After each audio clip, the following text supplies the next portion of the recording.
স্বাগতম সবাইকে। আপনারা শুনছেন বেঙ্গল আফটার ডার্ক।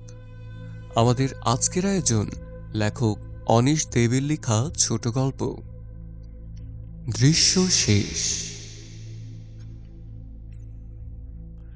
আমাদের কন্টেন্টের নিয়মিত আপডেটস পেতে এখনই সাবস্ক্রাইব করো বেঙ্গল আফটার ডার্কের ইউটিউব চ্যানেলটি আর প্রেস করো বেল আইকন।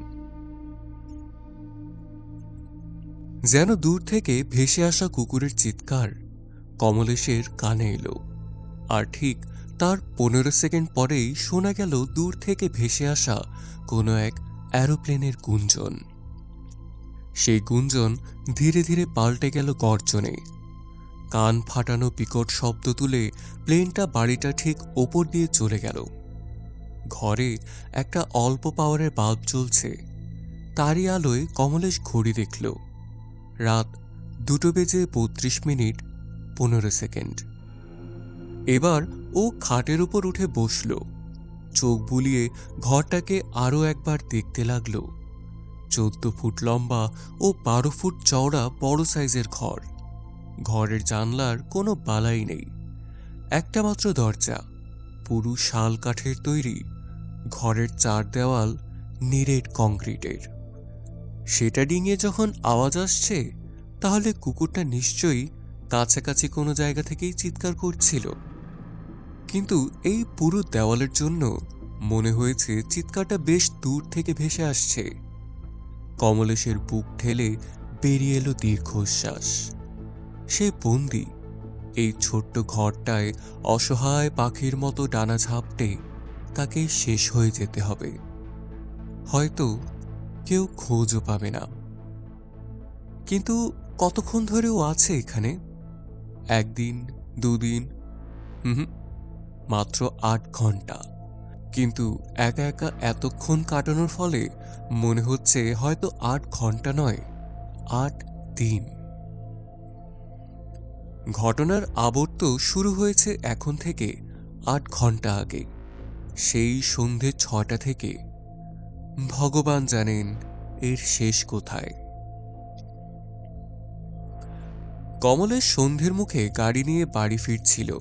গ্যারেজে গাড়িটা রেখে সুরকি ঢালা পথ ধরে বাড়ির দিকে পা বাড়াতেই অন্ধকারের আড়াল থেকে বেরিয়ে এসেছে দুটি ছায়ামূর্তি। দুজনের মুখেই কালো মুখোশ এবং হাতে অটোমেটিক কোল্ট। ভীষণভাবে চমকে উঠেছে কমলেশ, কিন্তু ভয় পেলেও বিচার বুদ্ধি হারিয়ে ফেলেনি সে। তাই সঙ্গে সঙ্গেই মাথার উপর দুহাত তুলে ধরেছে এবং বলে উঠেছে, টাকাটা নেওয়া হয়ে গেলে ব্যাগটা আবার ফেরত দিও। কারণ ওর পকেটে ক্যাশ ছাড়াও ছিল গাড়ির ড্রাইভিং লাইসেন্স, আইডেন্টিটি কার্ড, তাছাড়া কিছু দরকারি কাগজপত্র।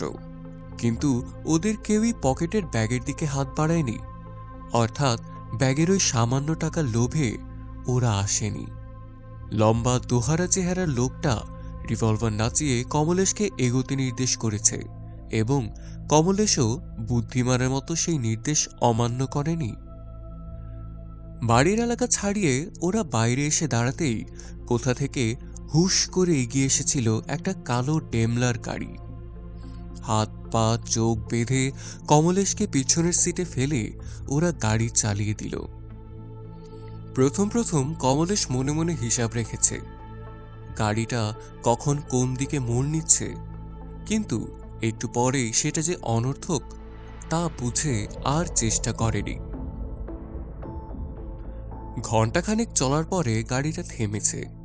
গাড়ি থামা মাত্রই কমলেশের হাত আর পায়ের বাঁধন খুলে দেওয়া হয়েছে। বেশ কিছুক্ষণ হাঁটার পর কমলেশের কানে এসেছে একটা দরজা খোলার শব্দ। তারপর দরজা পেরিয়ে ওই চোখ বাঁধা অবস্থাতেই ওকে উঠতে হয়েছে গোটা 20 সিঁড়ির ধাপ। অবশেষে ওই কংক্রিটের ঘরে এসে পৌঁছেছে। চোখের বাঁধন খুলে দিতেই কমলেশের চোখে পড়েছে ঘরের এক কোণায় দাঁড়িয়ে থাকা একটা খাটের দিকে। এছাড়া কাছেই খাটের বিপরীত দিকে রাখা হয়েছে একটা টেবিল আর একটা চেয়ার। ভালো করে তাকাতেই কমলেশ লক্ষ্য করল টেবিলের উপর কিছু কাগজ এবং একটা কলমও আছে। তাহলে কি? ঠিক তাই, কমলেশের উপলব্ধির প্রায় সঙ্গে সঙ্গেই বিশাল চেহারার লোকটি কর্কশ স্বরে আদেশ করেছে, বসুন, আপনাকে একটা চিঠি লিখতে হবে আপনার ওয়াইফের কাছে। 2 লাখ টাকা আমাদের চাই। কমলেশ এর উত্তরে বেশ কিছুক্ষণ চেয়ে থেকেছে মুখোশধারী লোকটার দিকে। আপন মনেই বিড়বিড় করেছে, 2 লাখ টাকা। লোকটির কালো মুখোশের আড়ালেই যেন ভেসে উঠেছে এক টুকরো বাঁকা হাসি। ঠিক ধরেছেন স্যার, 2 লাখ টাকা। আশা করি এবার বুঝেছেন আপনাকে কেন আমরা তুলে এনেছি। কমলেশ জিভটাকে শুকনো ঠোঁট জোড়ার উপর বুলিয়ে উত্তর দিয়েছে, হ্যাঁ বুঝেছি। আমার ওয়াইফের কাছ থেকে আপনারা টাকাটা আদায় করতে চান, কিন্তু আপনি বোধহয় জানেন না, লাস্ট উইকে আমার বউ ওর মাকে নিয়ে দিল্লি রওনা দিয়েছে।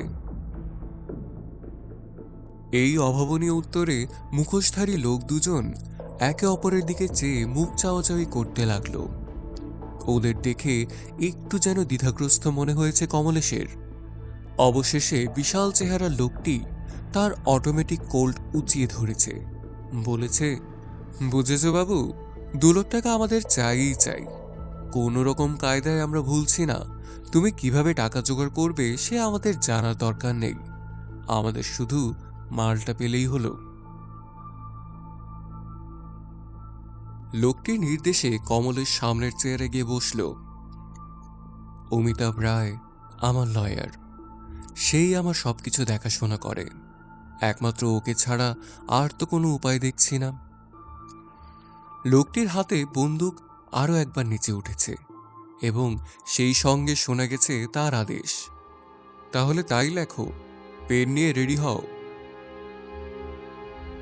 এরপর কমলেশের শ্রুতলিপি লেখা যখন শেষ হয়েছে তখন দোহারা চেহারা লোকটি সেটা ওর কাছ থেকে ছিনিয়ে নিয়ে পড়েছে। তাতে লেখা ছিল, প্রিয় অমিতাভ, যে করেই হোক 2 লাখ টাকা আমার চাই। দেখিস 50 টাকার নোটের চেয়ে বড় নোট যেন না থাকে। টাকাটা জোগাড় করার পর কি করতে হবে সেটা পরে জানাবো। পুলিশে যোগাযোগ করার কোনো চেষ্টা করিস না, তা যদি করিস তবে আমাকে আর জীবিত দেখতে পাবি না। ইতি কমলেশ। পুনশ্চ ভীষণ বিপদে পড়ে তোকে এই চিঠিটা লিখলাম, তোর উপর আমার বাঁচা মরা নির্ভর করছে। চিঠিটা পড়ার পরে সন্তুষ্ট হয়ে দুজনেই ঘাড় নেড়েছে। তারপর কমলেশকে ঘরে একা রেখে ওরা চলে গেছে। যাওয়ার আগে ঘরের একটা মাত্র দরজায় তালা দিয়ে গেছে। কমলেশ আবার খাটে শুয়ে পড়ল। চোখ বন্ধ করে ভাবতে লাগলো নিজের জটিল অবস্থার কথা। টাকাটা পেয়ে গেলে ওরা কি কমলেশকে খুন করবে? কিন্তু যদি তাই ওদের ইচ্ছে হয় তাহলে মুখোশ টুখোশ পরে পরিচয় গোপন করার এত চেষ্টা কেন? হঠাৎ নিষ্ঠুর মানবের মতো কমলেশ বুঝতে পারল যতক্ষণ ওরা মুখোশ পরে থাকবে ততক্ষণ কোনো ভয় নেই। কমলেশ পরে ওদের আর চিনতে পারবে না। হঠাৎ দরজায় চাবি ঘোরানোর শব্দে কমলেশ চমকে উঠে খাটের উপর বসল। হাত ঘড়ির দিকে তাকিয়ে দেখল সকাল 8:25। তার মানে শেষ দিকেও ঘুমিয়ে পড়েছিল। রুদ্ধশ্বাসেও খুলে যাওয়া দরজাটা লক্ষ্য করতে লাগলো। নতুন কোনো বিপদের অপেক্ষা করতে লাগলো। পরক্ষণেই দরজা খুলে ঘরে ঢুকল প্রকাণ্ড চেহারা লোকটি। আসার কথা বলতে হবে, তার মুখে এখনো মুখোশটা আছে। তার হাতে একটা খাবারের ট্রে। সেটা টেবিলের ওপর নামিয়ে রেখে সে বলল, এই নাও তোমার ব্রেকফাস্ট। কমলেশের খাওয়া শেষ হওয়া পর্যন্ত লোকটা অপেক্ষা করল। তারপর পকেট থেকে একটা চওড়া মোটা কাপড়ের টুকরো বের করে কমলেশের চোখ বাঁধতে শুরু করল। তুমি এখন তোমার অফিসে ফোন করবে। ফোন করে তোমার সেক্রেটারিকে বলবে যে একটা উইক তুমি অফিসে যাচ্ছ না, ওই কদিন কোথাও বেড়াতে যাচ্ছ। কথাটা শেষ করে লোকটা কমলেশকে ঠেলে নিয়ে চলল। কমলেশ আন্দাজে বুঝল ওর কয়েকখানার দরজা ঠিক বাইরেই কোনো এক জায়গায় ওরা এসে দাঁড়িয়েছে। লোকটা প্রশ্ন করল, তোমার ফোন নাম্বার কত? কমলেশ ফোন নম্বর বলার পর টেলিফোনের ডায়াল ঘোরানোর শব্দ পেল। একটু পরেই টেলিফোনের রিসিভারটা ওর হাতে কেউ জোর করে ধরিয়ে দিল। অপর প্রান্ত থেকে ওর সেক্রেটারি মলিনা চৌধুরীর গলা ভেসে এলো, হ্যালো। তাড়াতাড়ি জবাব দিল কমলেশ, কে মলিনা? আমি কমলেশ বলছি। শোনো, এই উইকটা আমি বোধহয় অফিসে যেতে পারবো না, বুঝলে? ভাবছি এই কটা দিন ছুটি নিয়ে কোথাও বেরিয়ে আসব। কিন্তু স্যার, যদি খুব দরকার পড়ে তবে কোথায় আপনার সঙ্গে যোগাযোগ করব? সেসব ঝামেলা করার কোনো দরকার নেই মলিনা। আমার সব অ্যাপয়েন্টমেন্ট ক্যান্সেল করে দাও, আর আমি ফিরে না আসা পর্যন্ত সমস্ত চিঠিপত্র আমার ড্রয়ারে রেখে দিও, কেমন? ঠিক আছে স্যার। অপেক্ষাকৃত বেটে লোকটি কমলেশের হাত থেকে রিসিভারটা ছিনিয়ে নিয়ে নামিয়ে রাখল। তারপর কমলেশকে লক্ষ্য করে বলল, তোমার আর কাউকে ফোন করা থাকলে করতে পারো। ভালো করে ভেবে দেখো, নয়তো কেউ যদি তোমার ব্যাপারে বেশি ইন্টারেস্ট নিয়ে পুলিশে খবর দেয় তবে তোমাকে খালাস করে দেব।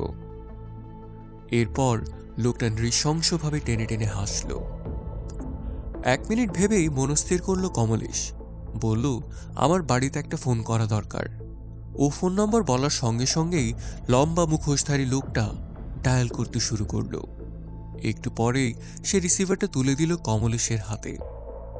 কমলেশের কানে এলো ওর শ্যালক অবিনাশ দত্তর গলা।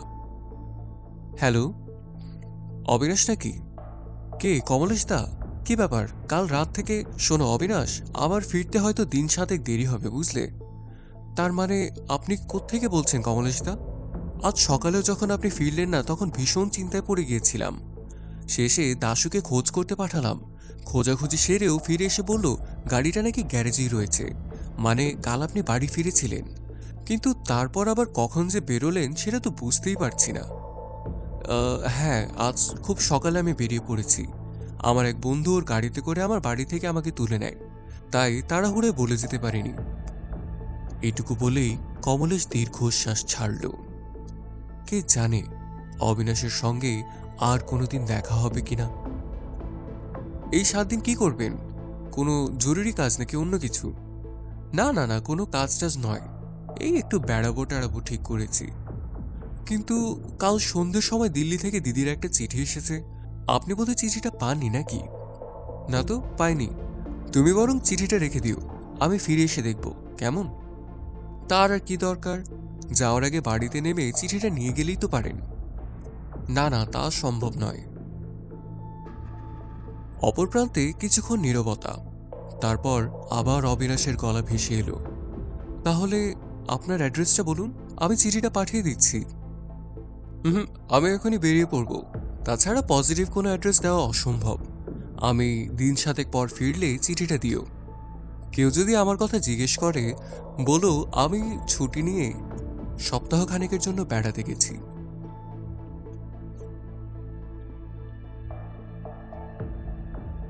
ফোন করা শেষ হলে লম্বা লোকটা কমলেশকে আবার সেই ঘরে ফিরিয়ে নিয়ে এলো। তারপর ওর চোখ থেকে কাপড়ের পট্টিটা খুলে নিল।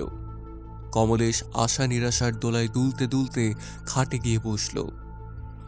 এখন ওর শেষ ভরসা অমিতাভ রায়। এরপর প্রায় 10টার সময় লম্বা লোকটা সঙ্গে বেটিটা কমলেশের খাবার নিয়ে এলো। সম্ভবত রাত্রিরে এই লোকটাই দরজার বাইরে পাহারা দেবে। খেতে খেতে কমলেশ হঠাৎ প্রশ্ন করল, ইয়ে, অমিতাভ রায়ের কাছ থেকে কোনো খবর পেয়েছেন? বেটে লোকটা মাথা নাড়ল। অধৈর্যভাবে কমলেশের খাওয়া শেষ হওয়ার অপেক্ষা করতে লাগলো তারা। কমলেশ লক্ষ্য করল লোকটা অন্যমনস্কভাবে ডান হাত দিয়ে ওর বাঁ হাতের নখ খুঁড়ছে। এটা কি মুদ্রাদোষ? আপন মনেই হাসল কমলেশ। পরদিন সকালবেলায় মুখোশ পরা লোকটা আবার কমলেশের ঘরে এলো। হাতের ট্রেটা টেবিলে নামিয়ে রেখে বলল, নাস্তা এনেছি, খেয়ে নাও। কমলেশ এক টুকরো পাউরুটি নিয়ে দাঁত বসালো।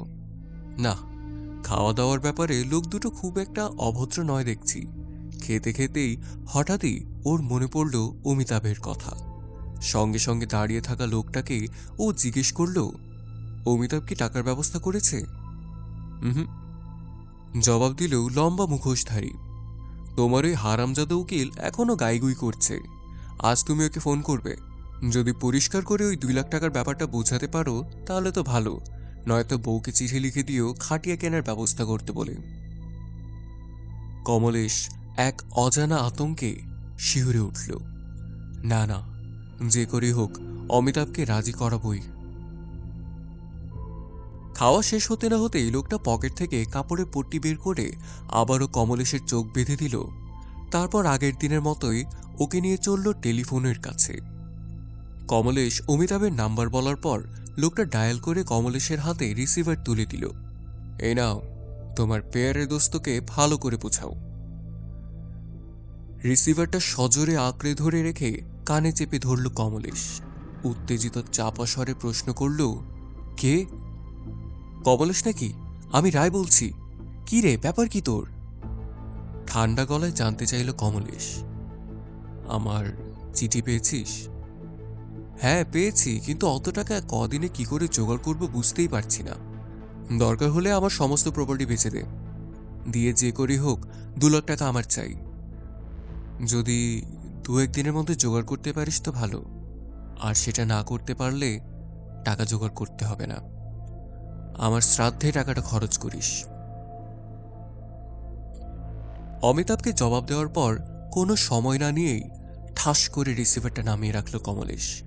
ওর কপাল ফুটে উঠছে বিন্দু বিন্দু ঘাম। লম্বা লোকটা আবার ওকে ঘরে ফিরিয়ে এনে চোখের বাঁধন খুলে দিল। যাওয়ার আগে বলে গেল, আর মাত্র 3 দিন আমরা ওয়েট করব। সেদিন রাতে কমলেশের ঘুম এলো না। হাজার চিন্তা যেন ওর মাথায় ছুঁচের মতো বিঁধছে। হঠাৎ ওর কানে এলো দূর থেকে ভেসে আসা কোন এক কুকুরের চিৎকার। আর ঠিক তার 15 সেকেন্ড পরেই ও শুনতে পেল একটা এরোপ্লেনের গর্জন। বিগত কয়েকদিন ধরেই রাত ঠিক 2:32 সময় একটা কুকুরের চিৎকার আর তার 15 সেকেন্ড পরেই একটা প্লেনের শব্দ শুনতে পাচ্ছে সে। বাহিরের জগৎ থেকে ওকে যে এভাবে আলাদা করে রাখা হয়েছে তা কি কেউ জানে? কিন্তু এখন যদি অমিতাভ টাকাটা জোগাড় করতে না পারে? এসব ভাবতে ভাবতে একসময় ঘুমিয়ে পড়ল কমলেশ। এরপর কারো ধাক্কায় ঘুম ভাঙল তার। ধড়মড়িয়ে খাটে উঠে বসল সে। দেখল ওর সামনে দাঁড়িয়ে 2 মুখোশধারী। কমলেশ হঠাৎ ভীষণ ভয় পেল। তাহলে কি ওর জীবনের লাস্ট চ্যাপ্টার এসে গেছে? লম্বা লোকটা পকেট থেকে অটোমেটিক কোল্ড বের করে কমলেশের কপালে ঠেকালো। কমলেশ সব বুঝতে পেরে চোখ বুঝল। ওর কান যে কোনো মুহূর্তে আশা করতে লাগলো একটা বিরাট গর্জনের। ওর মস্তিষ্ক এক প্রকাণ্ড বিস্ফোরণের অপেক্ষায় রইল। কিন্তু না, সেরকম কিছু ঘটল না। তার বদলে কর্কশ স্বরে লোকটা বলে উঠল, এই যে, এখন আমরা অমিতাভ রায়কে ফোন লাগাচ্ছি, আর ওয়েট করতে পারছি না। তুমি এখানে বসে বসে 1-2 গুনতে থাকো, আমরা ঘন্টাখানেক পরেই ফিরব। কমলেশ যখন চোখ খুলল তখন ওরা দুজনেই ঘর ছেড়ে বেরিয়ে গেছে। কমলেশের শুধু মনে হতে লাগলো 1 ঘন্টা, আর মাত্র 1 ঘন্টা, আর মাত্র 1 ঘন্টা। কতক্ষণ যে ওরকম আচ্ছন্নভাবে ও বসেছিল মনে নেই।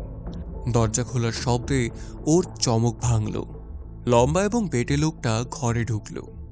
ঈশ্বরকে মনে মনে ধন্যবাদ দিল কমলেশ, কারণ ওরা এখনো মুখোশ পরে আছে।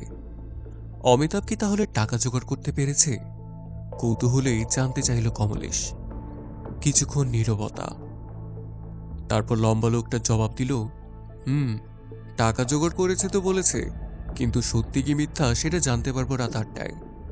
সন্ধ্যে 7টায় ফোন করে টাকাটা কোথায় নিয়ে দেখা করবে তার আইডিয়া দিব রায় সাহেবকে। তারপর 8টার সময় টাকাটা পেয়ে গেলে তো ভালো। আর যদি দেখি লোকটা পুলিশে খবর দিয়েছে অথবা প্যাচ খেলার চেষ্টা করেছে, তবে তোমাকে প্যাক করে পার্সেল করে দিল্লিতে তোমার বউয়ের কাছে পাঠিয়ে দেব। বেটে লোকটা অন্যমনস্কভাবে ডান হাত দিয়ে ওর বাঁ হাতে নখ খুঁটছিল। হঠাৎ বলে উঠল, টাকা পেয়ে গেলে তোমাকে রাত 10টায় ছেড়ে দেওয়া হবে। রাত ঠিক 10টায় ওর ঘরের দরজায় চাবি ঘোরানোর শব্দ পেল কমলেশ। সঙ্গে সঙ্গে ও থরথর করে কেঁপে উঠল। এটা কি তাহলে কৃতান্তের নিমন্ত্রণ। মুখোশের আড়ালে কি চোখে পড়ছে এক টুকরো বাঁকা হাসি? কে জানে। অমিতাভ, অমিতাভ। কমলেশের গলা বন্ধ হয়ে গেল। এই লম্বা লোকটা পকেটে হাত ঢোকালো। মুহূর্তের মধ্যে কমলেশের মনে পড়ল ওর স্ত্রীর কথা, অমিতাভের কথা, এই সবুজ পৃথিবীর কথা। লোকটা পকেট থেকে কাপড়ের পটিটা আবার বের করল। তার মানে কি অমিতাভ টাকা দিয়েছে? আনন্দে কমলেশের কাঁদতে ইচ্ছা করল। ওর চোখ বাঁধা হয়ে গেলে লম্বা লোকটা বলল, তোমার কপাল ভালো, তোমার দোস্ত টাকা দিয়ে দিয়েছে, কোনো ছকবাজির চেষ্টা করেনি। তোমাকে ছেড়ে দেওয়ার পর তুমি আবার পুলিশে দালালি করো না যেন। তারপর আবার সেই চলন্ত কালো ডেমলার। গাড়ির পেছনের সিটে শুয়ে চোখ বাঁধা অবস্থায় ভাবতে লাগলো কমলেশ, ওরা কি সত্যি ছেড়ে দেবে আমাকে নাকি? এরপর যখন একটা ফাঁকা অন্ধকার মাঠে ওরা কমলেশকে ধাক্কা দিয়ে গাড়ি থেকে ফেলে দিল, তখন কমলেশ নড়ার চেষ্টাও করেনি। মরার মতো নিশ্চল হয়ে একটা বুলেটের অপেক্ষা করছে। কিন্তু ওরা কিছু না করে স্রেফ গাড়ি নিয়ে চলে গেল। অন্ধকারে বেশ কষ্টে হাত ঘড়ি দেখল কমলেশ। রাত 12টা। টলতে টলতে উঠে দাঁড়ালো। চোখে পড়ল বহু দূরে কয়েকটা আলোর বিন্দু। ক্লান্ত পায়ে ও সেদিকেই হাঁটতে শুরু করল। অমিতাভকে ফোন করে খবর দিতে হবে, তারপর চলবে পুলিশের কাছে জবাবদিহিতার পালা। রাত 2টোর সময় পুলিশের প্রাথমিক জিজ্ঞাসাবাদের হাত থেকে রেহাই পেল কমলেশ। থানা থেকে বেরোতেই দেখল দরজায় দাঁড়িয়ে ওর জন্য অপেক্ষা করছে অমিতাভ। ওকে দেখেই হাসল। তোকে তাহলে ছেড়ে দিল? ও, আমাকে কি কম হ্যারাস করেছে? এখন বাড়ি যাবি তো? হ্যাঁ, কিন্তু আর চলতে পারছি না, ভীষণ ক্লান্ত লাগছে, অবসন্ন স্বরে জবাব দিল কমলেশ। তাহলে আমার বাড়িতেই চল। ওখান থেকে তোর বাড়িতে একটা ফোন করে দিবি যে তুই কাল সকালে বাড়ি ফিরবি, তাহলেই তো হবে। অমিতাভের কথায় রাজি হয়ে গাড়িতে গিয়ে উঠল কমলেশ। কিছুক্ষণ পরেই অমিতাভের বাড়ির দরজায় ওদের গাড়ি এসে থামল। কমলেশ গাড়িতে বসেই ঝিমুচ্ছিল। অমিতাভের ধাক্কায় সদ্বিদ ফিরে পেয়ে গাড়ি থেকে নামল সে।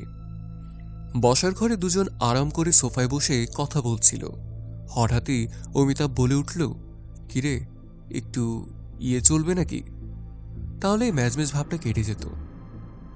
কথাটা শুনে কমলেশ আপত্তি করল না।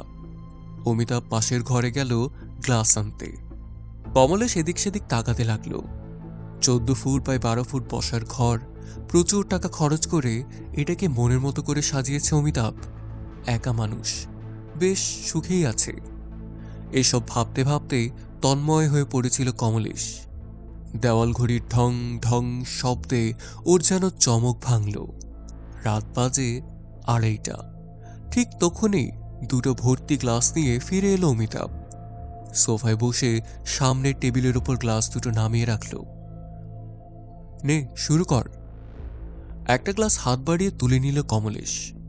অমিতাভ ওর গ্লাসে ছোট্ট একটা চুমুক দিয়ে গ্লাসটা টেবিলে রাখল।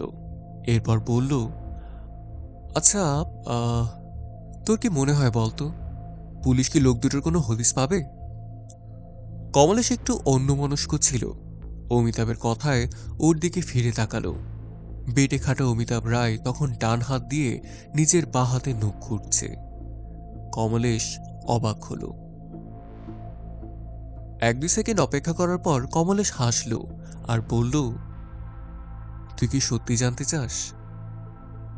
তার মানে? অবাক হল অমিতাভ। এমন সময় কমলেশের কানে এলো দূর থেকে ভেসে আসা কোনো কুকুরের চিৎকার, যে চিৎকার ও বন্দি অবস্থায় প্রতিদিন রাত 2:32 শুনে এসেছে। নিজের হাত ঘড়ির দিকে তাকালো কমলেশ। ঠিক রাত 2:32। কমলেশ আবারও প্রশ্ন করল, তুই কি সত্যি সত্যি জানতে চাস? হ্যাঁ, চাই, অমিতাভ অবাক হয়ে জবাব দিল। তাহলে তোকে আর মাত্র 15 সেকেন্ড ওয়েট করতে হবে। এইটুকু বলতে বলতে হুইস্কির গ্লাস হাতে উঠে দাঁড়ালো কমলেশ। এক দৃষ্টে হাত ঘড়ির দিকে তাকিয়ে এরোপ্লেনের শব্দটার জন্য অপেক্ষা করতে লাগলো। ওর হাত ঘড়ির সেকেন্ডের কাঁটাটা ঘুরে চলল আর কমলেশ দেখতে লাগলো 1 2 3 4 5 6 7 8 9 10। তো এই ছিল আমাদের আজকের আয়োজন। আমাদের আয়োজনটি ভালো লেগে থাকলে এখনই লাইক করো। নিয়মিত এমন রহস্য, রোমাঞ্চ এবং অলৌকিকতায় ভরা কন্টেন্ট পেতে এখনই সাবস্ক্রাইব করো বেঙ্গল আফটার ডার্ক ইউটিউব চ্যানেলটি আর প্রেস করো বেল আইকন। সেই সাথে কমেন্টে জানাও আমাদের আয়োজন সম্পর্কে তোমাদের মতামত আর শেয়ার করো তোমার বন্ধুদের সাথে। ফিরছি আরও একটি নতুন গল্প নিয়ে আগামী শুক্রবার। Till then, take care and good bye.